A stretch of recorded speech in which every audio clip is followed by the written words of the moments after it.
Wow. So, how about like just before I was about to push the go live button, StreamYard is like, you don't have any devices connected. Like, what the heck? Like, of course I have devices connected. And like I just saw myself. I don't understand what's happening here. So here we are. It is Monday morning, and I'm going to give people a couple minutes to jump on since I was late because I could not connect, right? So this morning, while I'm giving people a few minutes to jump onto the live here, I wanted to take a minute to reflect on the C3EB Summit that was created by Dr. Aparajita Girigunta, Dr. AJ, Coach AJ, one of my clients and one of my friends. And DTSQ, my company, Defy the Status Quo, was the content partner for it, right? So, and I was a speaker and I got to speak on some things that were very important to me and life experiences that, used to be a lot harder to share, but I've been working on it. I've been working on it because I feel like it can help people. So, that was just wonderful for me and for those of you who were able to be there and support me. I really appreciate it.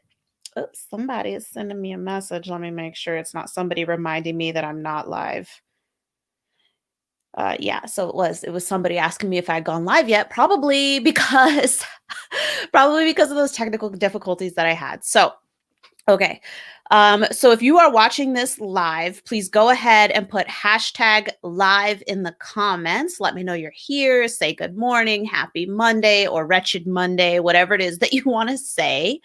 And if you are watching the replay, put hashtag replay. And whether this is, Monday morning for you, Monday afternoon, Monday evening, thank you so much for taking the time to be here. And let's go ahead and get started. Today, we are going to talk about repurposing your webinar content. So you've marketed the webinar, you came up with your idea, you marketed the webinar, hopefully the way that I told you in the previous Marketing Monday. If not, make sure you go and check that out, but create your marketing plan. You marketed it, you delivered it, it was great, value was huge, and you're so happy with it. Now what? Now what? Shouldn't you just create a gated evergreen webinar? Duh. All right. So how many, then you have to ask yourself, how many people have done that? If you've ever done that, how well has that worked out for you? The big thing that a proper gated webinar has in it, or that, the gated webinar, the big thing is that it is evergreen. And you're like, this is so great. It's available on demand is typically what we call it. It's wonderful. But there's no deadline. There's no scarcity. There's no, there's no compulsion, right? Like if I don't attend this webinar today, like that's it. There's none of that there. So like what's going to drive people to watch that? Okay, so what? So it's a lead gen piece. Now, this works out, I think, if you've built up some authority, if you have a reputation for creating amazing content, then yes, that could potentially work out really well for you. But yeah, okay. So like AJ said, once the event is done, you hibernate. Okay, so once you're done hibernating, then that's what you have to ask yourself. How do I repurpose all of this wonderful content that I have? So I'm actually going to share with you some of the ways that I recommend to my clients from the easiest to the hardest, or what consumes the least amount of resources to what consumes the most amount of resources. So at a minimum, you can do some of the very basic things. And actually, I just realized I forgot to create one of my little banners here. So I'm going to be honest with you guys. It's Monday. I don't even know why I picked Monday for this sort of thing, but I did. I think it's because it alliterates, Marketing Monday. But it does help me get off on the right start. So, okay. So the easiest thing you can do, social media posts.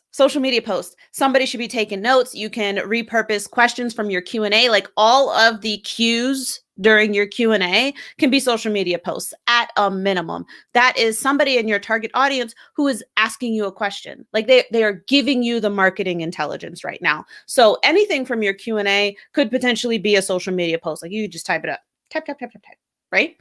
And then for all of the other ideas that I'm going to present to you, these things should be promoted and distributed on social media. So that's always something you should keep in mind.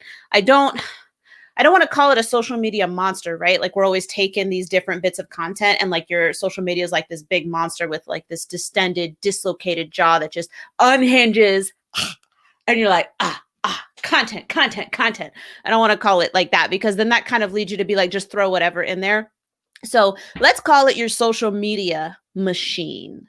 All right. Like you are always feeding this machine so it can, connect you with the right people, connect you with new people, generate leads for your business. So it's your social media machine, let's say, and it needs fuel and your content is the fuel. So all of these ideas, right? Again, from easiest to hardest, you can feed into your social media machine. So next, easiest one, blog posts. You can take the main points of your webinar and turn those into blog posts. Usually when I do this, my advice to anybody is to get a transcript and then get it cleaned up.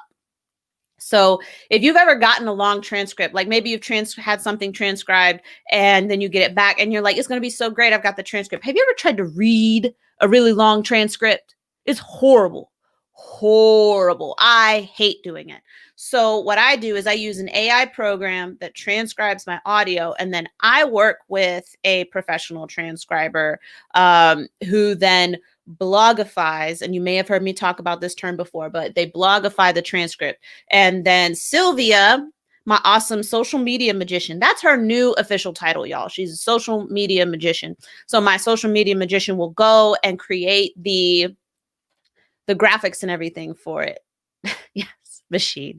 She'll go ahead and create all the graphics for it. She puts it in WordPress for me, and I go back and I just kind of do my little edits. I do some links and linkage, hook it up. And those are the blog posts. Now you can do one or you can do a series. And now if you do set your webinar up as a gated piece of content, then you can always include as your CTA, check out our webinar on this topic. So now you've created blog post, top of the funnel content, right? That can then point people toward this evergreen webinar. So don't get me wrong. Like it's not saying that you shouldn't have your webinars as available as gated evergreen content, but what else are you doing to drive interest? And that's a lot of what these ideas are about. So blog posts can be one, or it can be a series. I highly recommend expanding a little bit on what you said to generate new interest, particularly if people who've attended your webinar, they're like, okay, well, if this is just the same thing, why should I read this blog post? So you can always remarket to those same people and say, hey, we talked about X during the webinar. This is your attendee list, right? So in your email marketing per se. Or for example, you can say, we talked about X during the webinar and we wrote a blog post that gives you a bit more information about this. So now they're like, oh, I already learned it during the webinar and now there's more information. So you give them a reason to go ahead and check it out. So podcast episodes. If you already have a podcast for your business, then repurposing a webinar just makes sense. You just pull out that audio. I would chunk it up, maybe your webinar, maybe your podcasts are normally an hour long, so you can just pop your webinar into that if you want. But if you really want to put like some secret sauce on it, what I would do is I would take the webinar, I would pull out audio snippets that you like, and then create new audio, further expounding on particular points, or you can even bring in like a guest co-host and say, oh, me and my special guest co-host, we're going to talk about different points that came up during the webinar. So you could play the section of audio and then you guys can talk about it and then play another section, so again, you're kind of repurposing the content. You're not reinventing the wheel. And sorry, AJ. But you're not reinventing the wheel exactly, right? But you are creating new content. So this could be a way for you to reach out to a new content partner. Like you've already done this webinar, but maybe let's say I do a webinar and I want to bring in one of my other content professional buddies and like, hey, so let's talk about this. Let's say I do a webinar on repurposing content. Maybe I bring in another guest content person who, we kind of have overlapping overlapping audiences, but we don't exactly serve the same audience. And so doing like a co-hosted podcast episode would be beneficial to us. And we can, talk about those different pieces that popped up during the webinar. And the reason why I say still use the original audio is that it just is something different. It shows a certain level of professionalism, in my opinion. And you can hire this out, but it's not a super complicated task in terms of just taking this piece of audio and pairing it together. So even if you've never really done it before, it's not, either you take the time to learn it and it's not super hard to learn it, or you hire it out. Like, that's all I'm going to say about that one. Graphics, big and small graphics. So big graphic, infographic. Yeah. So like if Sylvia and I talk about it and we take this live stream, for example, and she's like, hey, yeah, let's turn this into an infographic. I'm like, cool, Sylvia, let's go. Or, I'm working with, a different graphics person or whatever.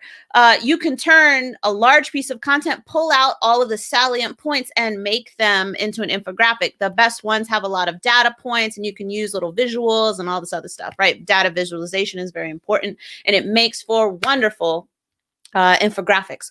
Or you can turn them into graphics carousels, which we've talked about in a previous live stream in terms of taking your Instagram carousels and putting them onto LinkedIn. Now on Instagram, you just need the images and you can upload the pictures, and it increases the amount of time that somebody spends on your post. If you're doing it on LinkedIn, you need to save it as a PDF and upload it as a document, not as a series of images. But again, increases the length of time somebody is on your post, which is great for your algorithm, but also it gives you a way to offer a series of bite-sized bits of information that people can easily consume. So anything that pops up in your webinar, again, same way you would do it for the blog post, the same way you do it for the podcast episodes, anything that pops up that you can kind of create a series for or a bit of a story arc, go ahead and turn those into graphics for like a carousel, for like a series. Okay. So finally, I wanted to talk about video, and you're like, wait, I just went through all that work putting on the webinar. What do you mean video, Ruthie? Yes, video. Okay, so there's a few ways to do this. So you can, of course, edit out. You could take your long webinar and cut pieces out. Boom, boom, boom. If you want to put it on IGTV, I think it can only be 10 minutes long, right? I think it can only be 10 minutes long if you wanted to repurpose chunks of your webinars and stuff and put it on IGTV. You can also share it on LinkedIn. I think it can only be 10 minutes if you're sharing on LinkedIn. I could be wrong. And then Facebook, and you can post all these little snippets everywhere. Make sure you're putting some time and effort, though, into the text portion, because some people are like, okay, cool, but I'm not watching your 10-minute video. But if you put something compelling in the text, they'll still comment on it. So don't pass up the text. Make sure you formulate something compelling to make people want to reach out. These short segments can do really well on YouTube as well, so don't be afraid to put them there. And you, again, just like with the video, you could take a segment, a piece, and then insert new recordings as you review it if you want to add in extra things, and turn it again and kind of spin it into a brand new piece of content without reinventing the wheel. Now, this one I love.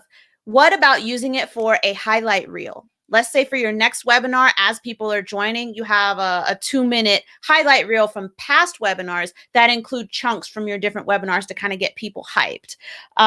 And then you can also use pieces of your webinar as part of a new event reel or like a promo reel. And I actually wanted to show you an example of that we've done for the podcast. And this promo reel didn't even include actual audio, which, we may or may not change, but it adds a lot of professionalism. So I'm going to go ahead and play it for you. It's only 30 seconds.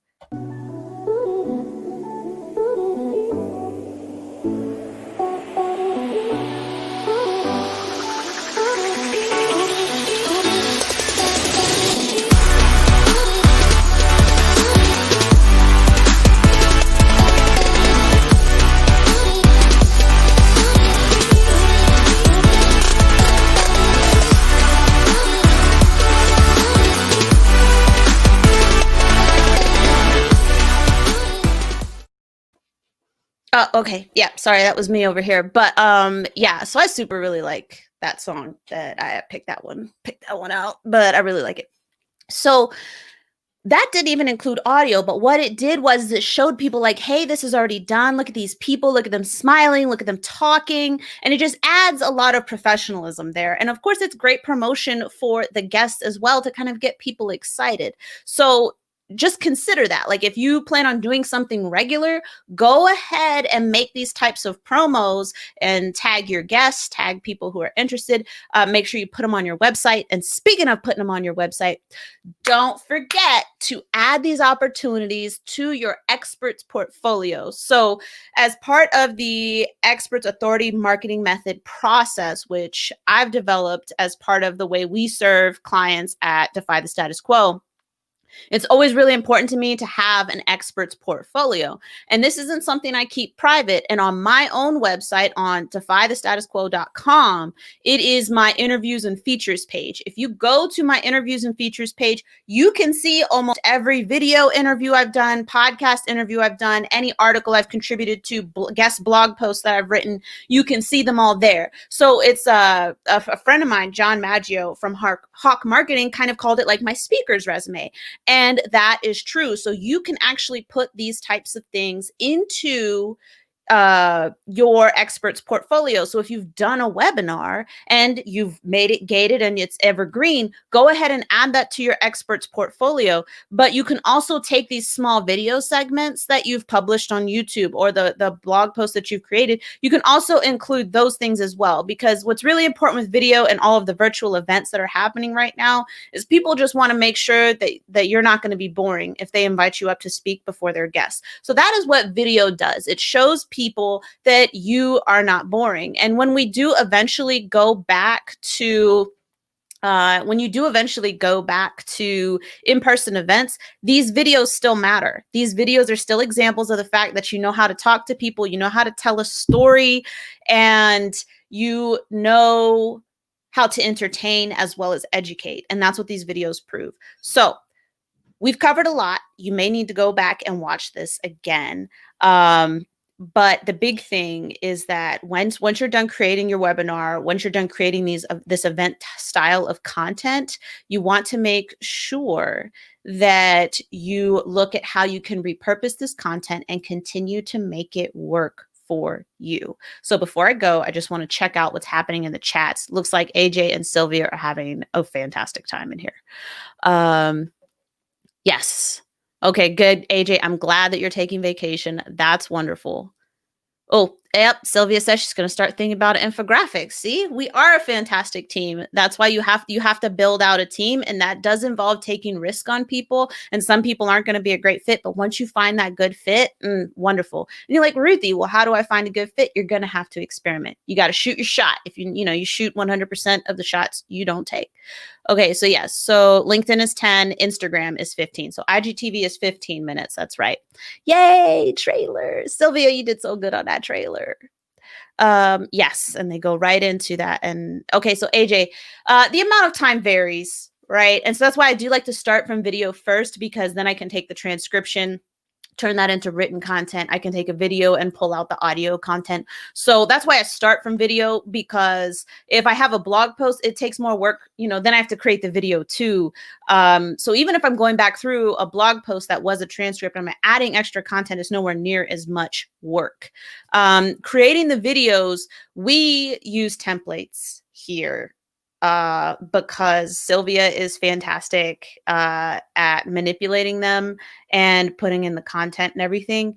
But the beauty of the template is that if Sylvia was on vacation, if she was sick, Sylvia, knocking on wood, don't ever get sick. But if she was sick and I didn't want to wait for her to get better, which may or may not be my inclination, depending on how urgent the matter is, I can fill in a template.